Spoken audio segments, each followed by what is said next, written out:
Near Washington, a giant Soviet bomber stands poised for flight. Her passenger, Soviet Commissar Molotov. He came for a week of conferences with President Roosevelt. Secretary of State Hull and Ambassador Litvinov are on hand to see him leave. In London, he signed a new 20-year Anglo-Russian alliance. Here, he reached understandings on opening a second European front. The war's best-kept secret. Not until Mr. Molotov was safely back in Moscow was his visit revealed.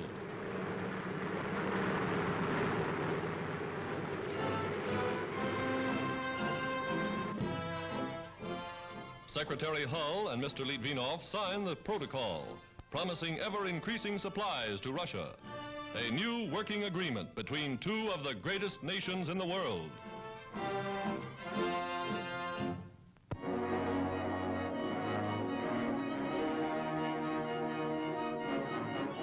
Grand Coulee Dam, newest monument to American engineering genius, and a mighty weapon in the battle of war production. Today, the giant power plants, biggest in the world, begin to hum as for the first time the spillways begin to flow. A waterfall higher than Niagara, 1.5 million gallons every second.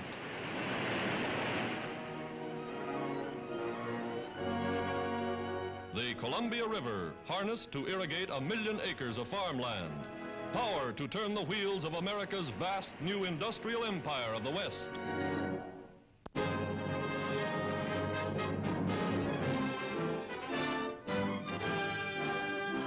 At the White House, a Marine Guard of Honor for George II, King of Greece. Arriving by clipper from Cairo, he's welcomed to Washington by President and Mrs. Roosevelt.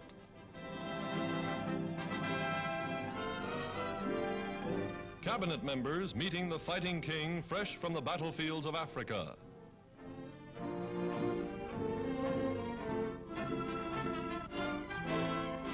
He faces a barrage of cameras as calmly as he faced the foe. The world will never forget his nation's heroic resistance, nor His Majesty's gallant stand. Today, he seeks war supplies for Greek forces still fighting as United Nations allies.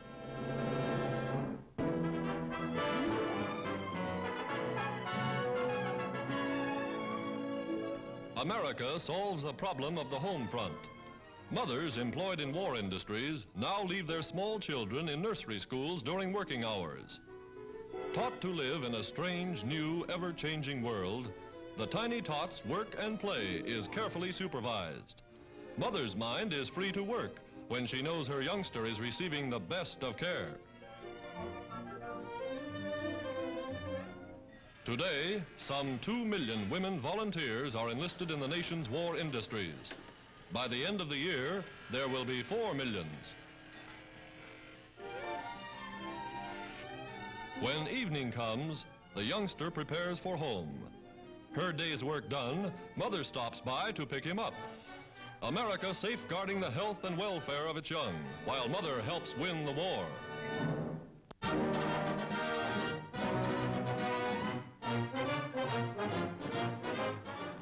The Ferry Command in action.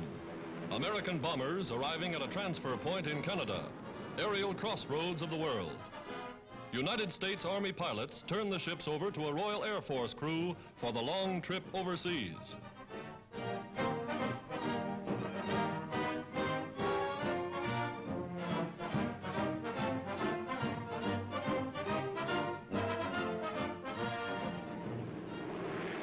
Down the runway, outward bound.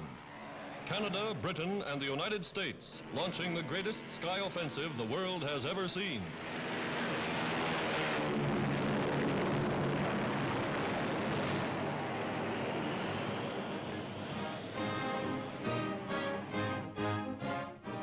A new technique in glider tactics of air invasion. The Army Signal Corps conducting the experiments. A rope is rigged for the oncoming plane to catch.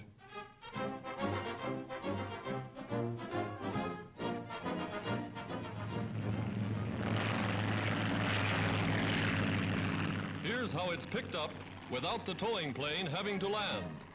Latest development in glider warfare.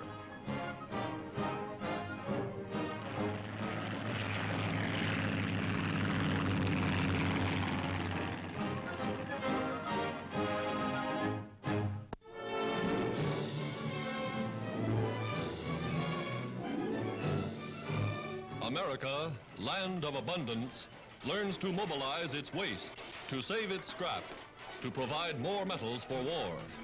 Tin cans, collected in one citywide salvage drive, total more than 1 million pounds.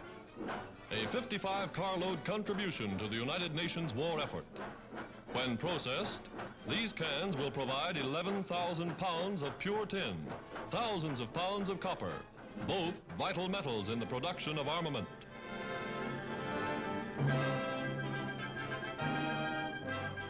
Somewhere in America's vast Midwest, where once stood a cornfield, the world's biggest aluminum plant is now operating to meet the increased need for this most vital of war metals. The Navy awards the workers the traditional E flag for engineering efficiency. Highest possible testimony that industry is doing its job speedily and well. So huge is the plant, motor cars hurry workers and parts from one end to the other.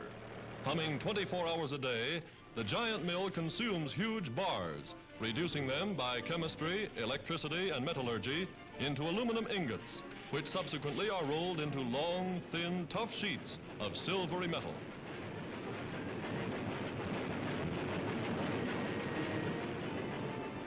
A mile of aluminum for the bodies, the wings, the motors of planes, geared to produce 1.5 billion pounds a year for military requirements alone. South America now sends 75% of the bauxite ore from which this 20th century metal is made. When it comes to getting things done quickly, American industry stands supreme. America is winning the battle of production.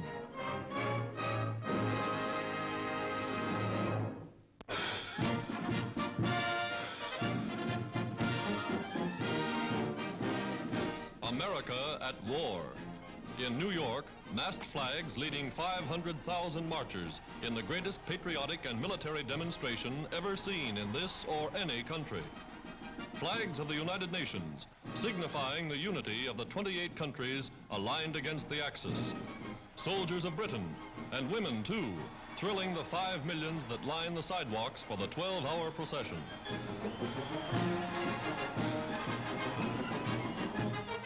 Princess Martha of Norway taking the salute as doughty British sailors swing down Fifth Avenue.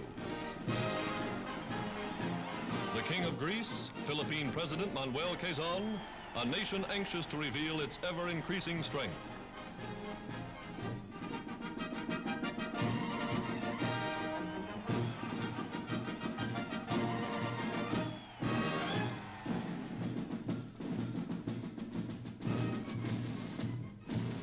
West Point cadets, future officers of the nation's armies, in battle dress, ready to take the field. Legions of colored troops, dramatic, living symbols of America's solidarity, America's unity of purpose. Today, these troops march to the cheers of their countrymen. Tomorrow, they will be on their way to the far-flung battlefronts of the world.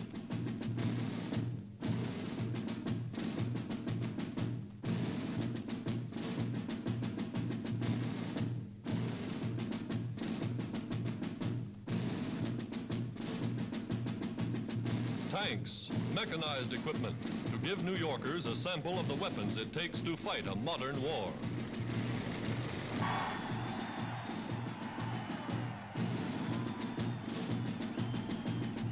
For miles, for hours, even into the night they march. Workers in armament industries joining the procession, the home front organized for war. All America on the march, flying the battle flag that has never known defeat.